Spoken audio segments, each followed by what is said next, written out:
Hello, everyone. Thank you for taking time to join us today. Microbial Insights is truly delighted to have Dr. Ken Wunsch and Dr. Nora Ebergen, who will be talking with us about some microbial monitoring techniques, how you can use these in different processes like hydraulic fracturing, as well as other corrosion mitigation. These speakers really need no introduction in this industry, but for those of you that may not be familiar, Ken is the Energy Technology Platform Lead for the Dow Microbial Control, and is responsible for developing and advancing Dow's strategic innovative pipeline and the strategy for microbial control solutions for the oil and gas application globally. Nora is a research scientist with Dow focusing on microbial control problems in the energy industry and is in charge of expanding Dow's capabilities for generating and monitoring MIC. So I think you'll find both of these have extensive experience in this industry and will be very valuable presentations that I'm looking forward to hear. So before we get into the presentations with them, I just wanted to mention too that we will be hosting a workshop, and Ken and Nora will both be speaking at this workshop in October in Pittsburgh. It's on October 12th. So for those of you that are interested, feel free to shoot an email to info@microbe.com and we can give you some more information on this workshop. Ken and Nora will be speaking, as will I, and Rick Eckert with DNVGL will be speaking there as well. So we're really excited about that workshop and looking forward to that, and we'd invite you to come join us there. So for the webinar today, it is being recorded, and it's going to be available in the resource section of the Microbial Insights website within the next week. A link will also be emailed to everyone who registered for the webinar. And after the presentation today, we'll have a short question and answer period. So go ahead and start typing your questions into the GoToWebinar software as you encounter them during the presentations. And then at the very end of the webinar, after Nora finishes speaking, we'll have both Ken and Nora back online so that we can answer any questions that you might have. So without any further ado, I'll go ahead and turn it over to you, Ken. All right. Good morning, everyone from sunny Houston. I would like to acknowledge my co-authors, Joe Moore and Kathy Manna, both based out of Collegeville, Pennsylvania, outside of Philadelphia, with Dow Microbial Control, and from Ohio State University, Mike Wilkins, Kelly Wrighton, and Red Daly, based in Columbus, Ohio. So moving forward, I'm a microbiologist, and we want to talk a little about microbial-related oil field problems. I think a lot of you on the line have familiarity with these problems. Some of them include microbial-induced souring or reservoir souring, the production of H2S by microbial biofilms downhole, microbial-influenced corrosion biofilms growing on pipeline surfaces, creating corrosion cells and damage to metallurgy. Plugging can be in pipelines, injection wells, fractures. It can be biofilm, it can be iron sulfide. There's a variety of different plugging scenarios. Emulsion problems in separators, and product degradation. We'll talk a little bit more about product degradation today as well. Bacteria have the capacity to degrade some components of drilling fluids. Frac guar is essentially very good food. Some people describe it as cheeseburgers for bacteria, and potentially friction reducers, polyacrylamide. There is evidence that bacteria can degrade polyacrylamide. I haven't really experienced it firsthand in the field, but we are looking to see if that's occurring. And then other production chemistries as well. Scale and clay swelling inhibitors containing methylamines or methanol, and I'll talk more about that in a subsequent slide. So when you talk about your frac field, what are the possible sources of contamination? So we are starting to look at this holistically from beginning to end. Obviously, during drilling, the drilling mud. A lot of the drilling muds are composed with source water from a variety of different areas, and a lot of times they are not controlled for microbial contamination. Another big one is transportation storage vessels, trucks, or tanks. I've heard a lot of stories about water trucks not being cleaned out properly, and drivers can open them up and get hit with levels of H2S that I've heard anecdotally they actually get knocked down because of these levels. But water trucks are significant sources of microbial contamination in these fields. Frac additives, we'll talk more about that in a little bit. The water is obviously the biggest source. The source water, a lot of times they come from ponds. I've seen ponds on farms that have, cow runoff going into them and pigs, etc. Rivers, a variety of different source waters are an excellent source of microbial contamination. Drill out fluids, And then produced water for reinjection. Anything that's recycled back can have the potential for bacterial growth as well. And the last one, which is probably a new one for most of you, is propants. And we'll talk more about propants, and we're finding evidence that some propants are actually contaminated with a variety of microorganisms. And those are topsides and downhole. So we're finding evidence that individual wells are communicating one another, or frac hits. I've also heard the term bashing. So if a well is protected, even there may be a neighboring well nearby that was protected microbiologically with biocides, et cetera, and some of the fluids can intermingle, bringing in sour fluids into a sweet well. I'd like to, again, this is, we're doing this work with collaboration with Ohio State, so just some contact information for Kelly and Mike if you need to get in hold of them. So OSU, Ohio State University, runs a microbial forensics. So let's think about a reservoir, a frac reservoir, an offshore reservoir. Really, we only get 2 data points for the most part. We get what's going in, the input fluids, and the sources. So we can look at the geochemistry, we can look at the microbial sources, and we use molecular techniques to really characterize the bacteria going in. And then we get the produced fluids coming out. Okay, again, we look at geochemistry, we can look at next generation sequences and look at metabolics and see what's coming out. But that's all we get. Now, coming in the production fluids, we do get different time points, but we don't have a way to sample downhole. So we have to make some inferences, and molecular tools are some of the best ways right now to make some of these inferences of what's happening downhole. So microbial well diagnostics. Ohio State has done some actual work in analyzing some of these fields, and also from literature. And what they found by looking at 19 shale wells across the United States is they found some very consistent organisms popping up. Halanaerobium was found in every single one of these wells around the eastern and central part of the United States. Methanophilus was found in about 75 to 80%, along with Marinobacter, Halomonas, and a new organism that was found in about half is Fracobacter. It's gotten some notoriety basically because of its name, unsure of what its function is downhole. So this is a study that Ohio State did out of one of their wells, I believe in the Marcellus. They can clarify the specific location. And on the left here, I'm hoping everyone can see my pointer. On the left here are some of the organisms that are going in. These are from the source water. And on the right over here is 2 different components to this graph. One is the genome relative abundance with the different colors. So for example, the orange is Halanaerobium. You can see how the population changes over time. Input, 7 days, 13, 82, and 328 days. And then what you also see is the cell count. So you can see by this black line with dots, okay, the cell count is going up. So you get the relative abundance along with the cell count. With cell count, you can see it goes in around 5 times 10 to the 4th, and it increases up to above 10 to the 6th, between 10 to the 6th and 10 to the 7th cell count. So it increases downhole, the population is increasing in size, and then look how the population changes. You can see around time 13 earlier on, it goes to Marinobacter, and then it really changes its population to Halanaerobium and Methanophilus, as the population changes. And one thing that's very unique is that all the organisms that came out of the produced well, or that were selected for in the reservoir, came from the source water. There was no evidence that these organisms were indigenous to the reservoir. So we're looking at these organisms, Halanaerobium, Methanophilus, and Marinobacter. A lot of times these organisms are characterized as weeds downhole. Okay, they're being selected for, and they have the metabolic capacity to be able to grow and proliferate. But what are some of the implications of these organisms downhole? So we'll talk about all these in a little more detail in subsequent slides. So the first of all is fracture biofouling or plugging. And we'll talk how biofilms can grow on some of the propants and what some of the issues they can cause.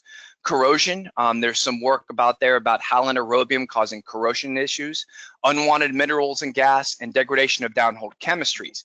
Now these last 2 are illustrated by this graph on the right. These were put together by Ohio State's Microbial forensics, again, using molecular techniques to do next generation sequencing and doing a full metagenomics of the fluids coming out of the production. So what they're finding is, in this case, these methanogens have the capacity, one, to degrade methylamines and methanol. So methylamines are very common components of scale inhibitors and clay swelling inhibitors. So they have the potential to degrade these production chemistries. It is unclear when are they degrading them, and they do degrade them before or after they're functioning in the reservoir. They also have the capacity to degrade methanol, a common component in winterizers. But from these, the organisms can degrade these components, produce methane, but also they can provide substrates for other organisms in the reservoir, i.e. halanaerobium or Marinobacter, for degradation to produce unwanted gases such as carbon dioxide.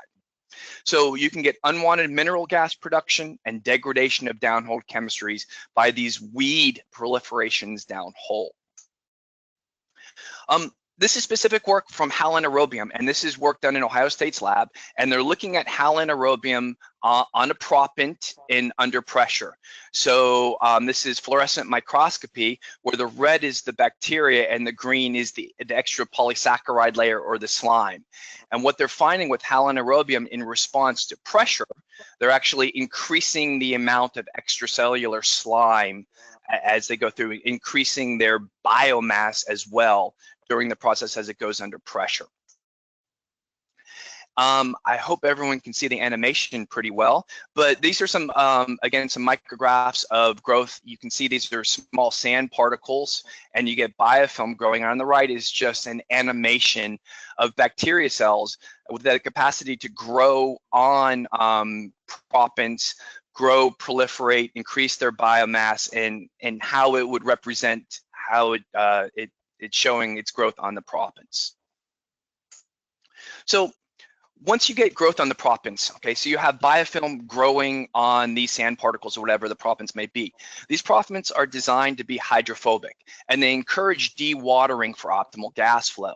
So once you get biofilm on the propants, they're changing from hydrophobic to hydrophilic. And that's changing the gas flow, the dewatering, and the fluid flow through the reservoir. So these are just two depictions here from a paper that was done, an SPE paper in 2010, showing how flow, this is fluid flow, changes based on propant hydrophobicity. So in the top, you can see it's a slower process and it's not as robust in terms of fluid flow through the fractures at the where there's biofilm present. On the bottom, where it's just the hydrophobic propant and biofilm is absent, you get a much more robust continuous flow through the fractures. Well, okay, let's get out of the slide. So, and this is from the paper below, focusing on one, on the left side is the gas flow rate. So without biofilm and with biofilm. So with biofilm, the rate is much slower and not nearly as robust. And on the right, you can see it as well on the cumulative gas flow without the biofilm and with the biofilm. So without the biofilm, you get a much quicker flow of gases through the fractures, and also you get a much higher intensity of gas being produced in the fractures. And this is an estimate, and it's based on modeling, but the estimate is that 8% biofilm coverage can lead to 50% loss in the gas flow downhole, and that's significant. So some work we've started to do, we haven't done a complete frac audit, and I'll talk about frac audits in a few minutes, but we've started to take some ad hoc samples, and we decided to take a look at some of the field propant contamination. And I call it an incomplete story because we just started it. We have 4 different samples that we took here. So sample 1, 2, 3, and 4. So these are through qPCR. And through qPCR molecular technique, we're looking at 1, total bacteria, which is kind of this mustard looking bar. 2, total sulfate reducing prokaryotes, which include our sulfate reducing archaea and sulfate reducing bacteria, and total archaea, which is the reddish bar.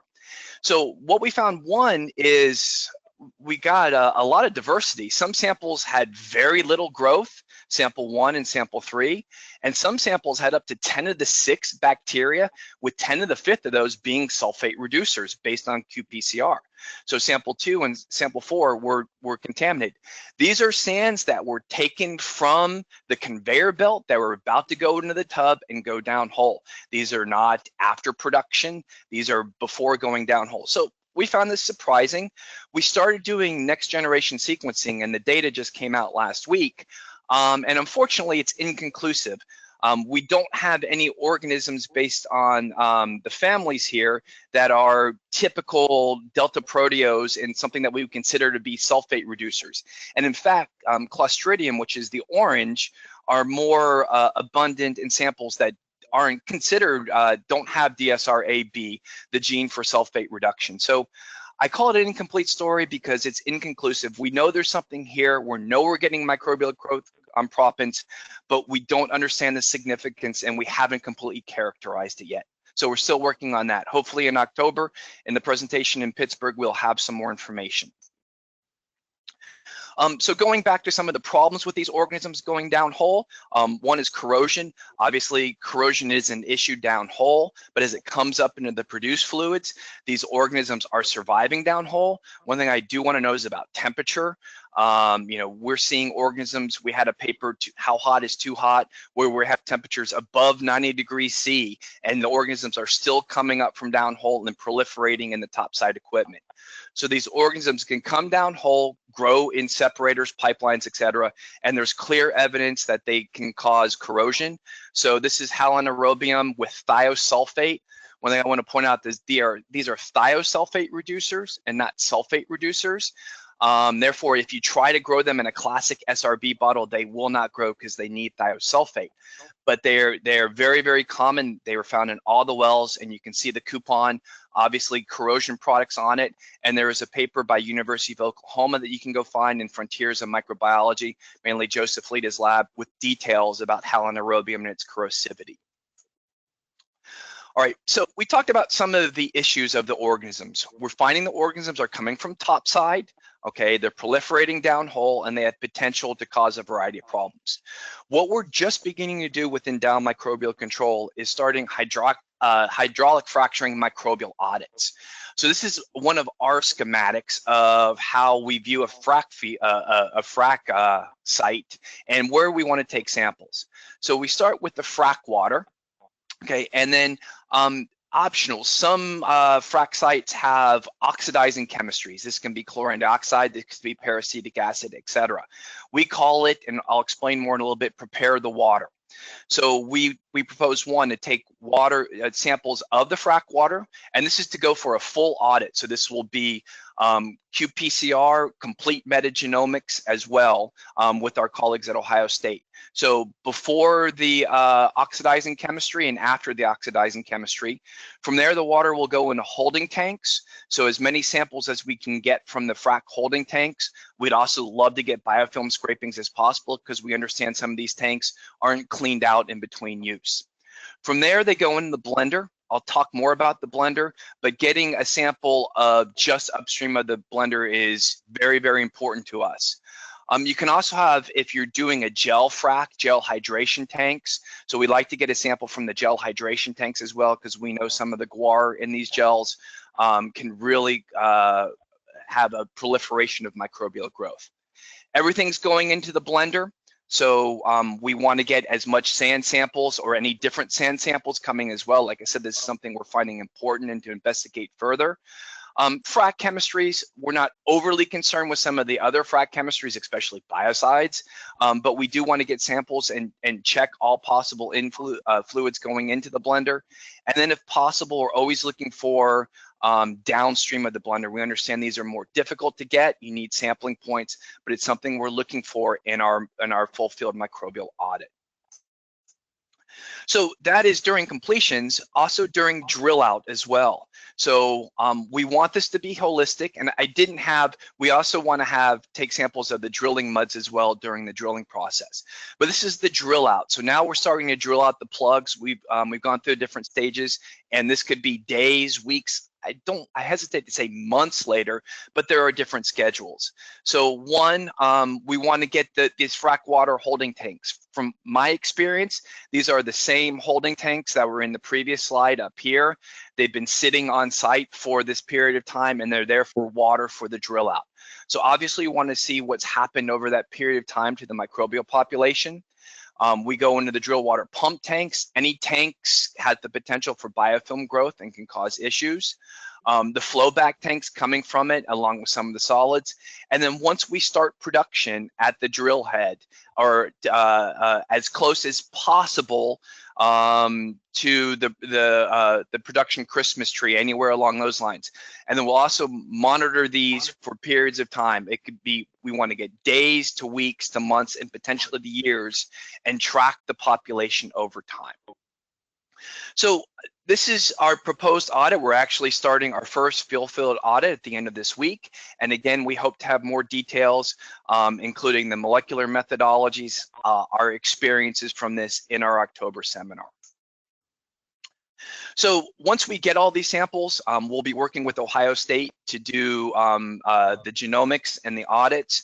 Basically, we'll be getting samples, biomass, extracting the genomic DNA, using Illumina sequencing to get 100 base pair sequences, assembling them all and binning them, and reconstructing the genomes to understand what's happening downhole, what organisms are being proliferating. So it's not only 16S, i.e. taxonomy, but these are going to be full metagenomics and looking at the full metabolic capability of the organisms that are coming up.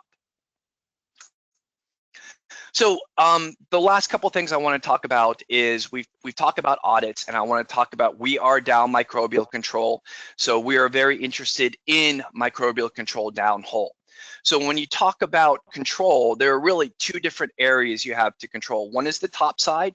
Okay, the fluids up there are usually much lower temperature, ambient temperatures, lower salinity, and this is where all the frac fluids. So we have to worry about frac compatibility. Downhole, much higher temperatures, even up to 100 C or higher, much higher salinity and reservoir compatibility concerns. We're not really concerned about damaging the reservoir, but some biocides are surface active and can bind to the rock. And if they're binding to the rock, they're not necessarily available for kill. So top side, primary attribute is speed. Downhole, the primary attribute is endurance. And we break microbial control into three different areas. One is prepare or treat the topside water. This is oftentimes done with oxidizers or DBNPA. I'll talk about the chemistries in a second. Decontaminate the well. These are shorter life biocides, longer than prepare or treat. We're talking days to mainly weeks protection and decontaminate the well, and protect the reservoir. Okay, these are what we call our preservatives. These are longer lasting biocides, and these are weeks to months in protection downhole.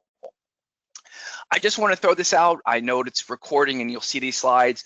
So just some common biocides. This is not a comprehensive list. There are a lot more biocides out there, but just some of the ones that we'll be talking about for your reference in some in a couple of slides coming up. So basically, most of the biocides are being applied at the blender. So let's talk a little about the blender. Okay, this is where you're mixing water, prop, and biocides in the frac chemistry in this big tub. And this tub, from my experiences, can be turned over every 10 to 15 seconds. Several times a minute is very common. So before this tub, there is the potential for some biocides to be added in our prepare the water phase.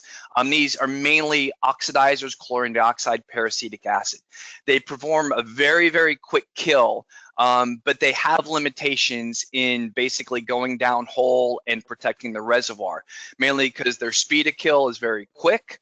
And these oxidizing biocides often interact with a variety of the other chemistries, whether it be the friction reducer, the polyacrylamides, the guar, and even the propant. They interact with these chemistries of these propants and are not available for downhole control. THPS also has some documented incompatibilities, along with quaternary amines as well, with being incompatible with friction reducing packages, especially polyacrylamides. And then the last one, again, is something very interesting to us, is the initial studies with Prophet indicates that there is the potential for inherent microbial contamination as well. So we're very interested in what's happening in the blender, what's happening in the tub, what's happening to the biocides, and are the biocides getting past the tub down in the reservoir for long haul protection? Again, this is the story that'll be coming up in October. We'll have more details. But protect the reservoir is very important to us. For protect the reservoir, it requires biocide endurance, chemical stability and availability, allowing the biocide to perform its function. I want to talk about this. I realize I only have a couple of minutes left. This is a study that my colleague Joe Moore from Dow did. It was presented at SPE Production Chemistry. And what he basically did, looked at 4 biocides: glutaraldehyde, THPS, some surface actives, TTPC and ADBAC, and preservatives, DMO and THM, and looked at their availability after it bound, after its exposure to different shale, Mancos, Marcellus, and Barnett. So on the top one is after 4 hours. The higher the bar, the more bacteria there is, so the worse it is. So glutaraldehyde after 4 hours and THPS both did very well. The surface actives presumably bound to the shale and was unavailable for kill, so TTPC and ADBAC didn't do very well. And the preservative chemistries, DMO and THM, weren't expected to do well because these are slower release chemistries and they require their activity over a longer period of time. At the bottom is after 7 days, and the bars are showing what the control was. Glutaraldehyde, again, performed very well after 7 days. THPS, for the most part, did well. We're very curious about the Manco shale. We don't understand its performance in there. TTPC and ADBAC, as expected, was bound to the shale and wasn't available for kill. DMO did well in longer term, and THM did okay. These are longer term preservatives, but DMO did very well in the longer term.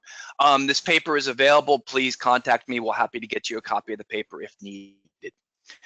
And the last thing I want to put is, this is how we position our portfolio of biocides: prepare the water, decontaminate the well, protect the reservoir. There's a lot to talk about. I don't have time to talk about it. Happy to talk about it offline. But one thing, based on our knowledge, what's going at the tub, what's happening with the proppants, what's happening with interaction with frac packages and downhole, our current recommendations is use glutaraldehyde plus some sort of preservative longer term chemistry. Happy to take any questions later on. I hope you found this informative, and I will now turn it over to my colleague, Nora Ebergen. Thanks, Dora. All right. Thank you very much, Ken. All right, Nora, I am sending the controls over to you. Okay. Can you see my slides? We can see your slides. That looks good. There we go. Okay. Trying to hide that toolbar. There it is. Okay. All right. So I'm going to talk today about some efforts that we had to generate MIC in the laboratory. First, I want to acknowledge a co-author on this. Gerrit van der Kraan is one of my colleagues in Horgen, Switzerland, and he's helped a lot moving this project forward. So, as many of you may know, the growth of biofilm and the generation of biocorrosion can be heavily dependent on growth conditions. And for this reason, at DMC, we set out to develop a method that could be used in the laboratory to evaluate biocidal products against biocorrosion under conditions that are anoxic and flowing, which are conditions that one might encounter in the oil field. These conditional requirements were not the only ones that we set for ourselves. We wanted to generate biocorrosion that was severe, and we also wanted to generate that severe corrosion consistently. So we were able to do that, and I'll be going through the process of the development of that today. Okay, hold on. There we go. Okay, so just so that we're all on the same page, microbially influenced corrosion, or MIC, tends to occur when biofilms form on metallic surfaces. The biofilm can trap corrosive metabolic byproducts near the metal surface, and can result in severe and oftentimes localized corrosion, which is what you see here on the right with the deep pits in the carbon steel surface. So in oil and gas, the consequences of this corrosion can be severe, not only from an environmental standpoint, but also economically.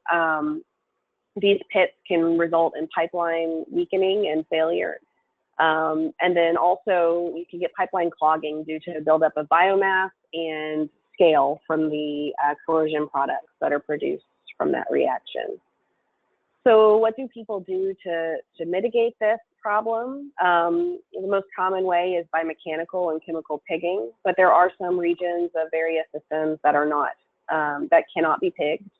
In that case, we rely solely on biocide application to control the growth of organisms and their corrosive activity. Okay, so lots of times when we talk about MIC, we're talking about it in terms of SRB, so or sulfate reducing bacteria. And so SRB use two different mechanisms to corrode. The first is called CMIC, which is chemical microbially influenced corrosion. This is an indirect mechanism of corrosion, and it's the one that you're probably most familiar with. It's the one that's most commonly discussed. And this involves the production of hydrogen sulfide by bacteria and archaea, which then can go on and corrode the metal. EMIC, or electrical microbially influenced corrosion, occurs in a direct way. So in this mechanism, bacteria are able to directly uptake electrons from the metal surface. So this mechanism in particular can be very aggressive and can result in severe pitting corrosion. Okay, so I'm going to be talking a lot about corrosion rates in this presentation. So I just want to orient you as to what NACE considers to be severe corrosion versus, low corrosion and in the middle. So this chart was taken directly out of a NACE standard that was published on oil field corrosion. And it basically just classifies the different corrosion rates into bins. The most common laboratory measurements for SRB that you'll find in the literature and that we've seen ourselves in DMC fall in the moderate to high category. So we get corrosion rates usually between 1 and 10 MPY with SRB in the lab. Oil field measurements and bacteria that are known to corrode via that EMIC mechanism that I just discussed tend to result in corrosion rates that are greater than 10. So they definitely fall in the more severe category. In order to best mimic what's actually happening in the field, which is our goal, we set out to achieve corrosion that fell into this severe category. So 10 MPY was our goal for whatever laboratory-based method we decided to go forward with. Okay, so what exactly was going to be that laboratory-based method? So just to remind you, the conditions that we set out to model in the laboratory were a flowing system, anoxic growth conditions, and of course, exposure to metal so that we can monitor corrosion. We have two apparati that give us these dynamic growth conditions available for us at DMC. We have the CVC bioreactor, which is on the left, and flow loops, which are on the right. So we lean toward the flow loops in this case, and that was simply just because the way that media and bacteria flow through this modified Robbins device that I've shown here is very similar to what you would see how water might flow through a pipeline. And so we liked the way that it mimicked the actual flow of the water through a pipeline. When it comes to growth matrix or what we would actually grow our bacteria in, field water is certainly the most field relevant growth matrix that we could use, but the problem with field water is that it lacks consistency. So it can vary in chemical composition based on when you collect the sample or where you collect the sample from. And so we decided to go with synthetic media which would allow us to compare the results of various experiments that we did over a long period of time, and would just give us the level of consistency that we were looking for. Okay, so how are we going to actually analyze our samples? Well, one element of that would definitely be microbial analysis. We want to know what types of organisms are growing in our flow loops, and also how many. So serial dilution is the traditional way of enumerating bacteria. So this is the bug bottle method that many of you may be familiar with. In our case, this actually wasn't an option. I'll talk to you a little bit about that later when I talk about the types of organisms we were growing, but we could not use that method.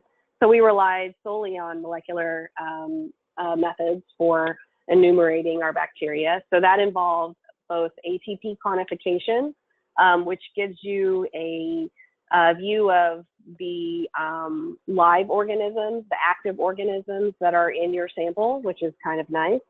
qPCR, which Ken talked a little bit about in his presentation, also is an option. That method counts both live and dead cells, but it also can give you some information about specific types of organisms that you might be interested in. So like SRB, or sulfate reducing organisms. How many of those are there in your sample?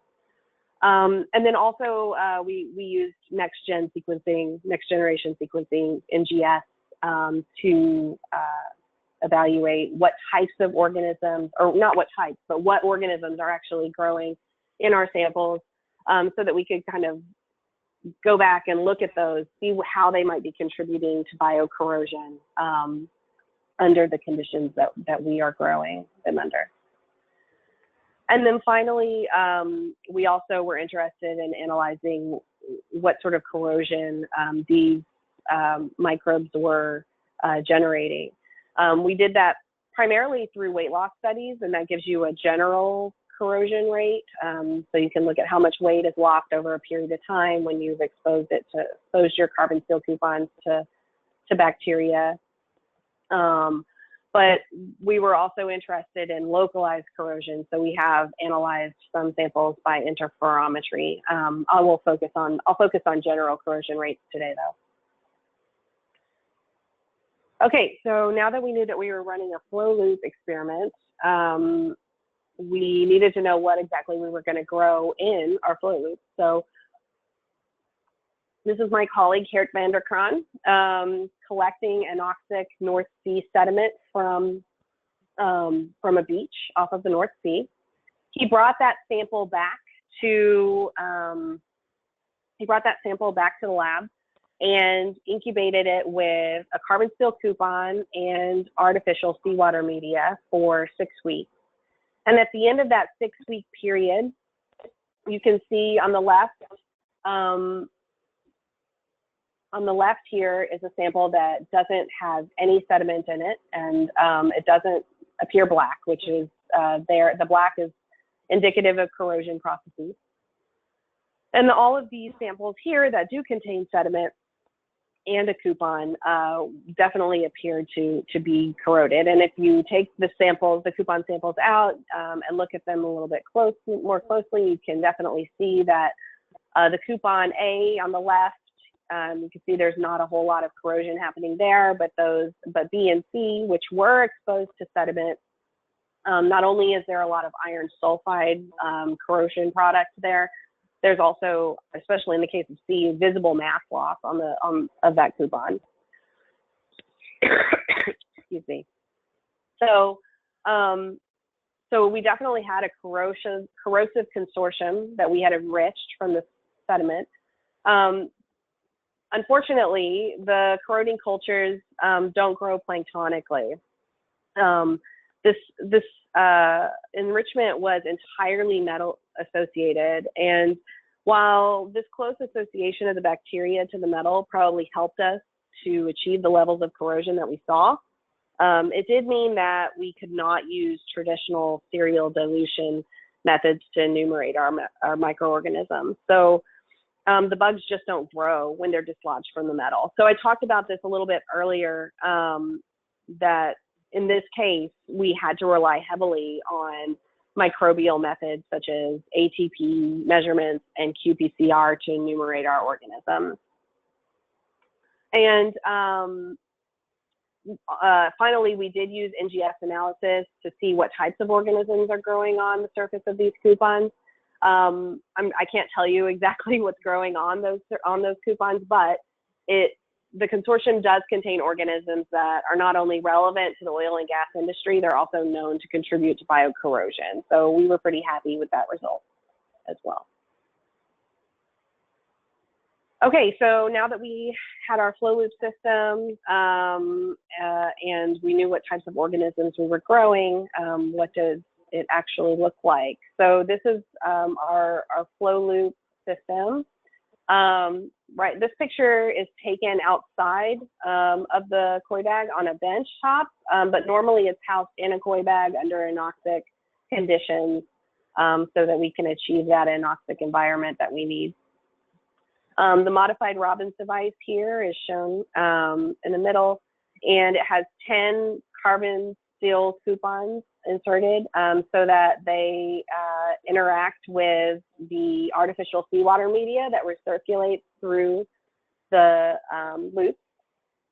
That media is inoculated with the metal-associated bacteria that we enriched from sea sediment sample that I described on the previous page. We do collect coupons periodically from a run, not always in the same intervals, but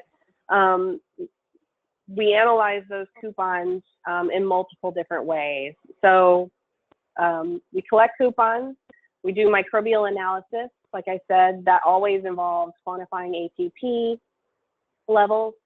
We, for some samples, will extract DNA and do qPCR and NGS to get an idea of what types of organisms are actually growing. Once we've done that microbial analysis, we clean the coupons and weigh them to allow us to calculate general corrosion rates. We then can analyze the coupons by white light interferometry to measure pit depth, and also which that'll allow us to calculate localized corrosion rates.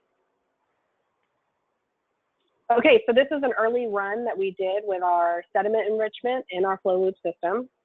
As you can see, just after 2 weeks, we saw severe corrosion, definitely above 10 MPY. We're actually closer to 45 MPY or so after 2 weeks.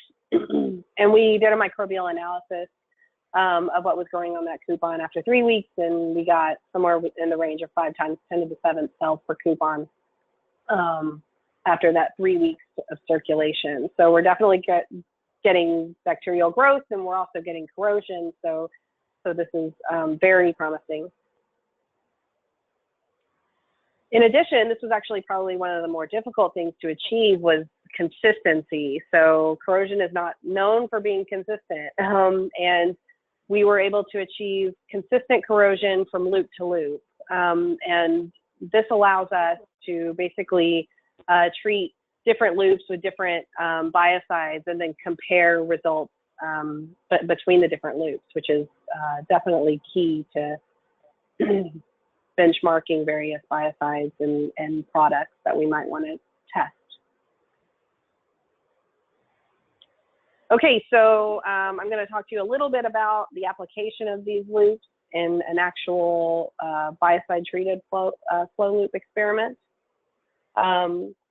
This proof of concept experiment was done such that the biocide was applied in a preventative manner.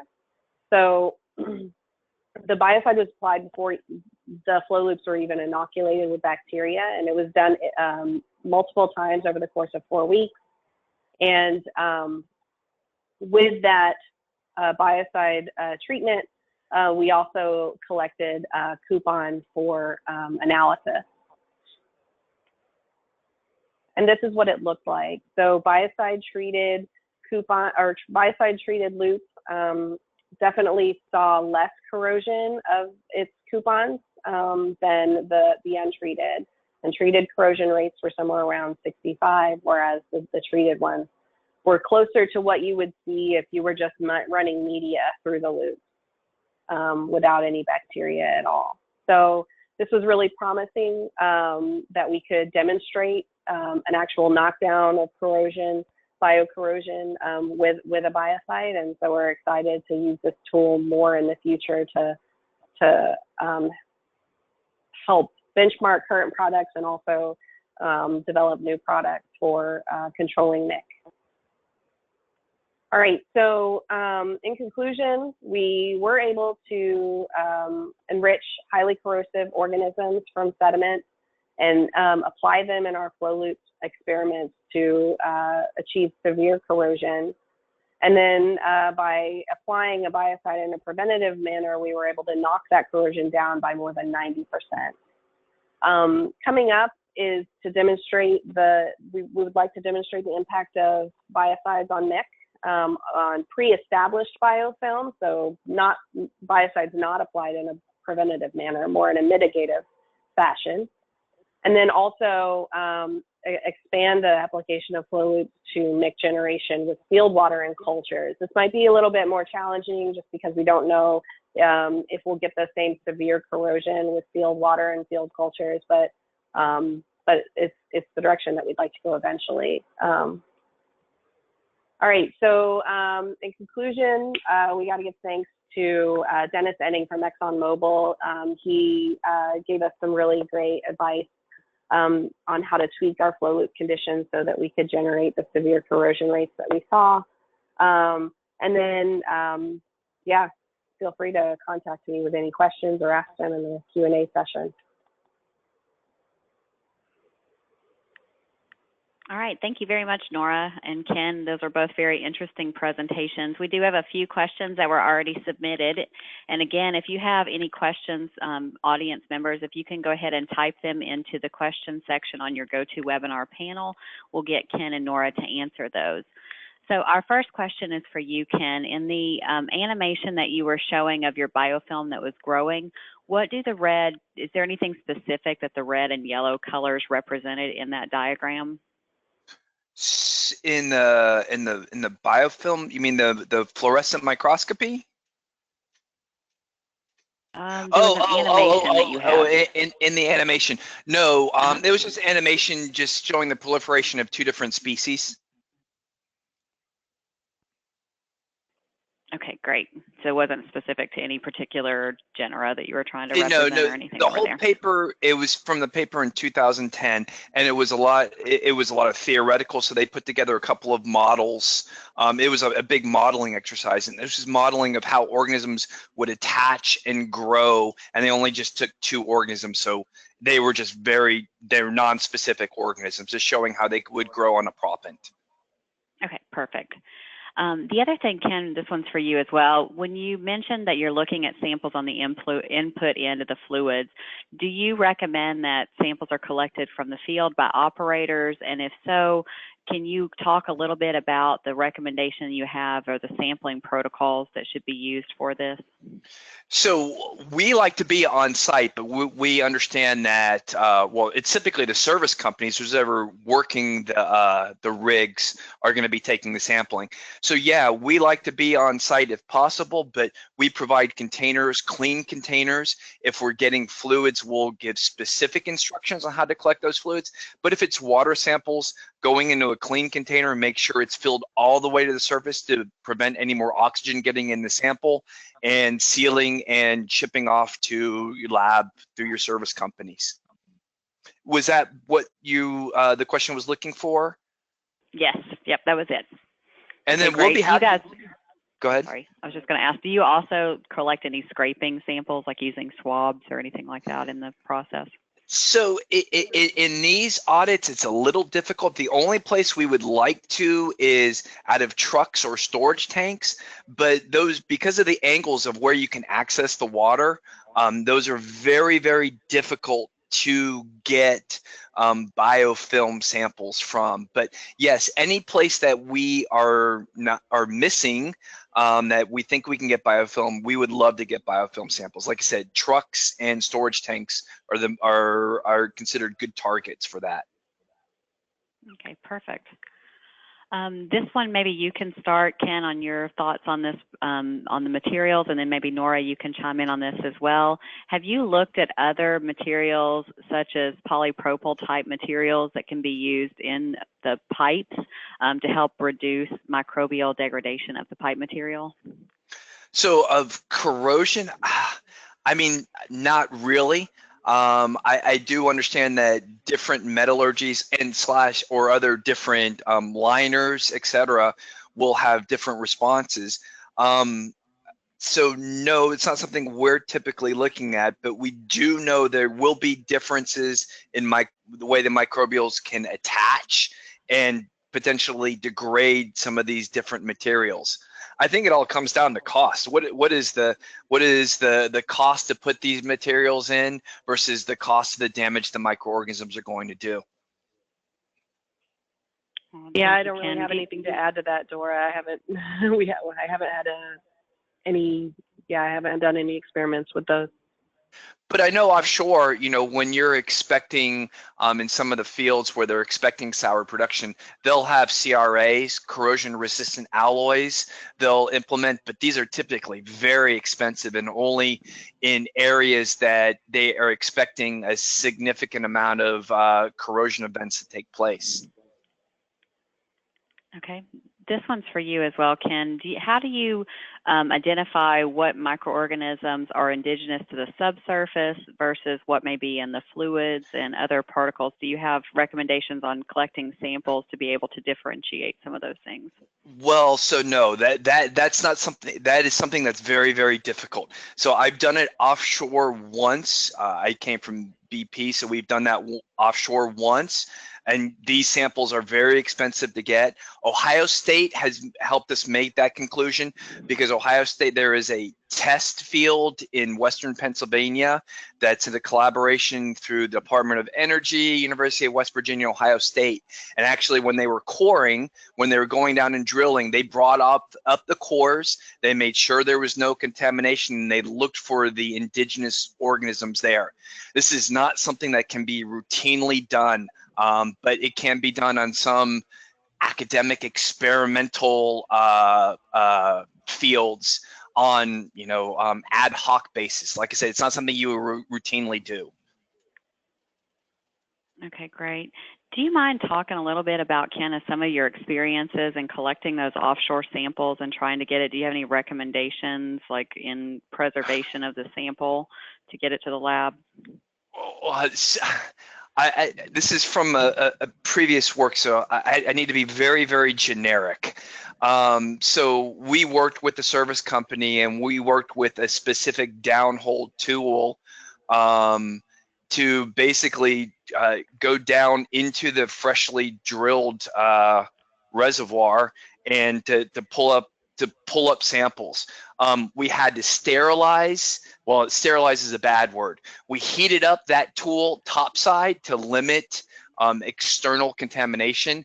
We had everyone basically wearing gloves and as much gear as they possible to prevent any contaminants on the skin. And then we had to redesign the whole tool to collect water so that the pump, the fluid didn't go through the pump and it was only collected in one chamber. We brought them up, we did next generation sequencing, and we also tried to culture them. We were unsuccessful in the latter, but we were able to do the metagenomics from it. It wasn't significant, but there were organisms present. Unfortunately, because I'm not with that company, I can't share any more details than that, but we did go through the process, and it was very labor intensive and costly. That data was not published. It was not published. Okay. One of the other thoughts that I had is, you know, I guess, can you talk a little bit about some of the culture results and I guess moving to some of these molecular methods, do you find that that's increasing your sensitivity to be able to look at these different microorganisms? I mean, just from our standpoint, there's vast differences in what we see when we try to culture anything from the pipelines because we can't really replicate the conditions as well. So I just wondered if either of you had some thoughts on that and moving to these molecular tools and maybe advice for people that are actually practicing this in the field. I mean, from my experience, I mean, bug bottles are a nice way to benchmark what's happening. So you can kind of see if your program is effective or not effective, but they're not really, the culture techniques aren't good in really characterizing what you have. So they're nice to do monthly experiments on, and if you're doing work in the lab, they're nice ways to get culturable organisms in there. But I've done some work in the past, and you know, they're culturing maybe 1 to 5% of what's actually downhole. And with the halanaerobium will never be brought up with conventional bug bottles because it needs thiosulfate. No bug bottles have that. So there's value to them and trending how your microbial control performance, but in really characterization and what's going on, we recommend at first doing some preliminary qPCR screens, 16S, archaea, and bacterial. And then the other ones, some of the functional ones, especially DSR-AB or maybe APS for sulfate reducers, methanogens, et cetera, will give you, depending on the probes, will give you a nice coverage. But what we're finding as techniques are becoming cheaper, and it's easier to get from the field to the lab, 16S metagenomics are very valuable, and I foresee in the next few years to where full metagenomics, in other words, being able to look at the entire genomes and assembling them, are going to be more and more and more common and really get us the idea of what's happening downhole. Without those tools, I wouldn't be able to make my presentation today.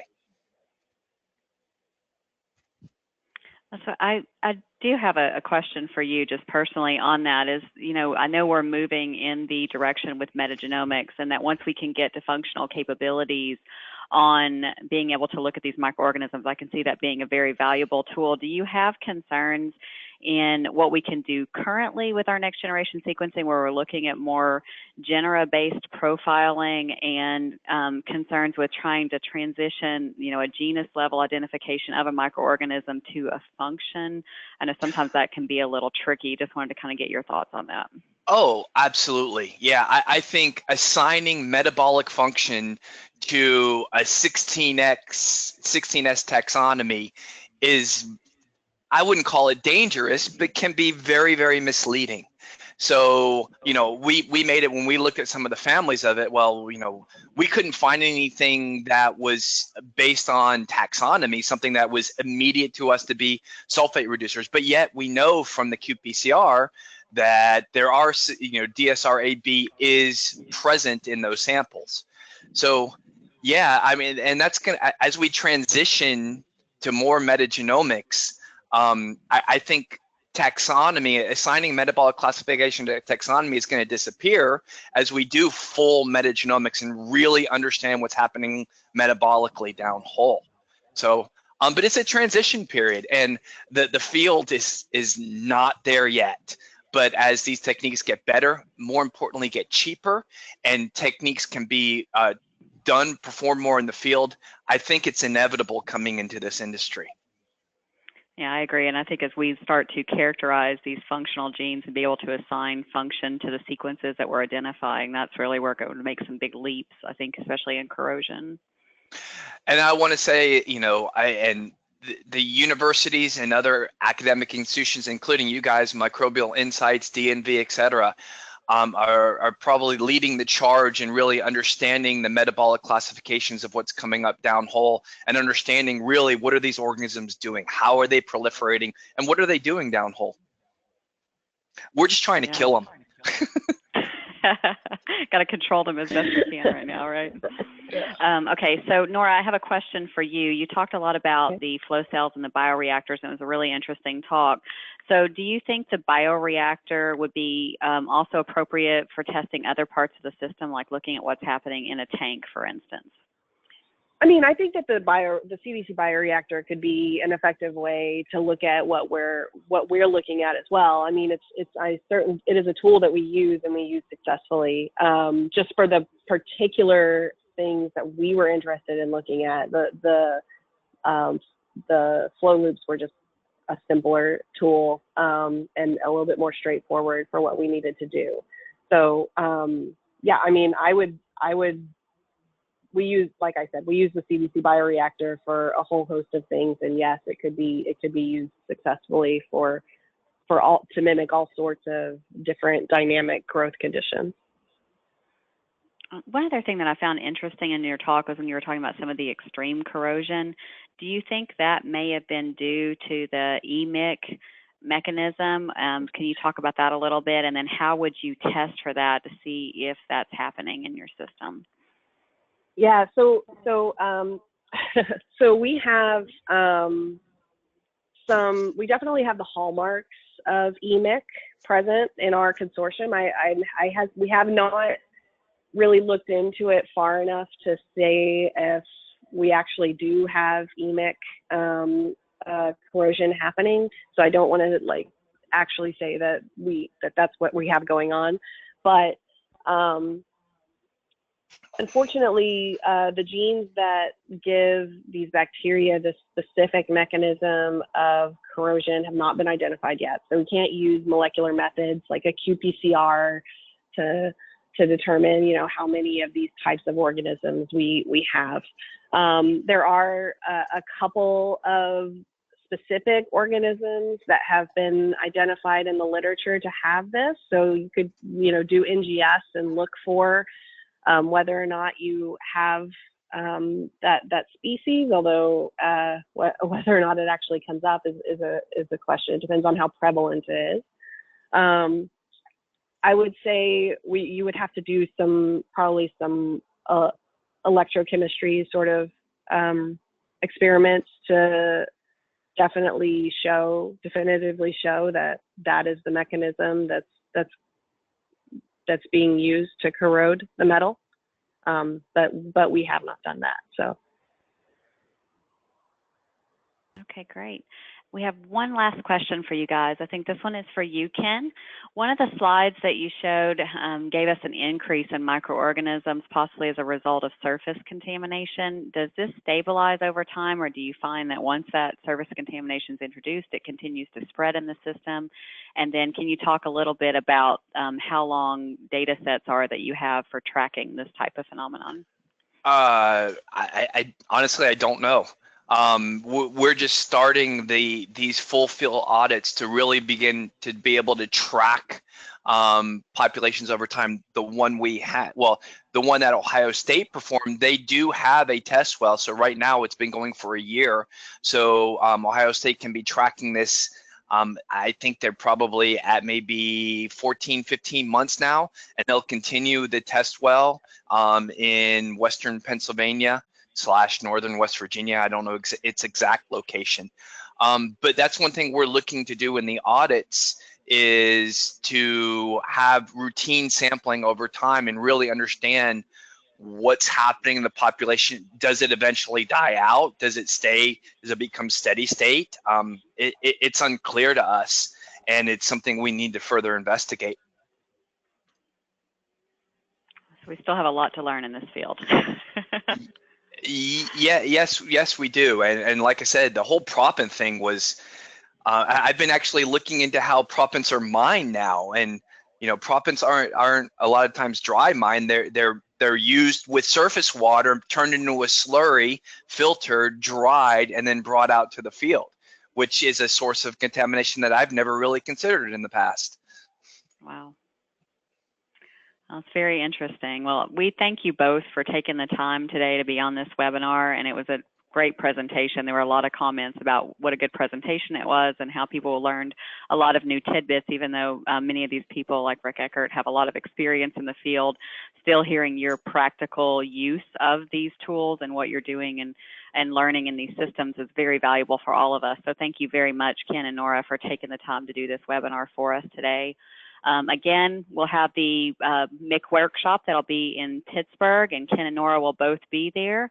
along with Rick Eckert from DNV and myself, and we'll be happy to, talk about this a lot more in depth and really talk about the tools and the evolution and, the current standing where we are and where we hope to be in the next few years. And so I think it'll be a really good talk with you guys on all of that. So I'm looking forward to it.